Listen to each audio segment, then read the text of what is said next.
मैंने आपको बताया था कि अल्बर्ट आइंस्टाइन जो महान वैज्ञानिक हुए हैं, उन्होंने मास एनर्जी रिलेशन का और टाइम और स्पेस के रिलेशन के बारे में बताया कि टाइम और स्पेस का आपस में रिलेशन है। जैसे जैसे ब्रह्मांड के एंगल्स चेंज होते रहते हैं, उसके अकॉर्डिंग टाइम भी चलता है। और मास और एनर्जी का ऐसा रिलेशन है कि energy can be converted into mass. मतलब ऐसा उन्होंने बताया था कि अगर हम या कोई बॉडी जो लाइट की स्पीड से भी अगर चल जाए तो हमारा मास कन्वर्ट भी हो जाएगा। ठीक है।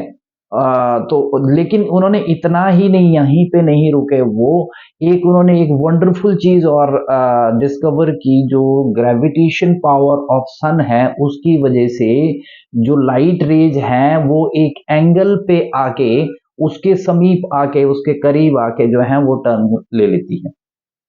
But none none could believe that time. उस टाइम किसी ने बिलीव नहीं किया था कि हाउ डज इट पॉसिबल, क्योंकि ग्रेविटेशनल लॉ तो ये बोलता है न्यूटन का कि हर चीज जो अट्रैक्ट ही होती है टुवर्ड्स ईच अदर यूनिवर्स में। लेकिन उन्होंने न्यूटन के ग्रेविटेशन लॉ को भी चैलेंज किया था।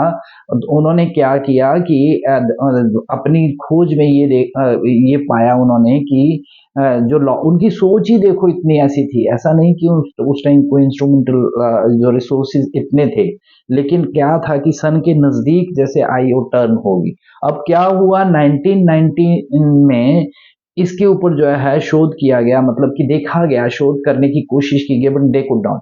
क्योंकि उन्होंने अल्टीमेटली एक सोलर इक्लिप्सिस वाले दिन यही फाइंड आउट किया। और सोलर इक्लिप्सिस का दिन क्यों लिया?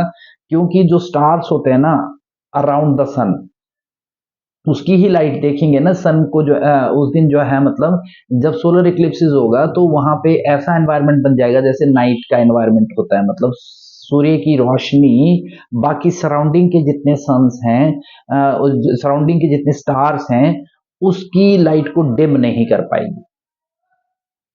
राइट, तभी तो हम कुछ एक्सप्लोर कर सकते थे, है ना, तभी तो वो कर सकते थे कि उस स्टार की जो लाइट आ रही है, वो बेंड हो रही थी सन के नजदीक आके। ऐसा उन्होंने फाइंड आउट किया था, और उसका एक फॉर्मूले उसको उन्होंने फॉर्मुलेट भी किया है। मैं मैथमेटिकली भी इसको कभी किसी वीडियो में आपको बताऊंगा। अंडरस्टूड। और उसके बाद ब्राउनियन जो मोशन है उसकी खोज भी अल्बर्ट आइंस्टाइन ने की थी। अभी ब्राउनियन मोशन है कि जो फ्लूइड होता है ना, फ्लूइड, लिक्विड नहीं, फ्लूइड मतलब जिसमें हवा भी आ से एयर भी होती है, जिसमें वाटर भी है, जिसमें और फ्लूइड भी है, ठीक है, सिरा भी है, सब कुछ जो है, जो जो बह सकती है जिसमें चीजें, उसमें टाइनीस्ट पार्टिकल, जो माइक्रोस्कोपिक पार्टिकल्स हैं, वो भी एक रैंडम तरीके से जो है मूव करते हैं। ऐसा अल्बर्ट आइंस्टाइन की ये खोज है। इसको ब्राउनियन मोशन बोला गया है, particle, small particle, tiny particle की मूवमेंट को, कि वो किस तरीके से अनप्रिडिक्टेबल तरीके से और एमलेसली जो है वो कैसे इधर उधर मूव करते हैं और फिर स्ट्राइक करते हैं, और उनसे एनर्जी इवॉल्व होती है, और उस एनर्जी इवॉल्व होने से एनवायरनमेंट में क्या चीजें होती हैं।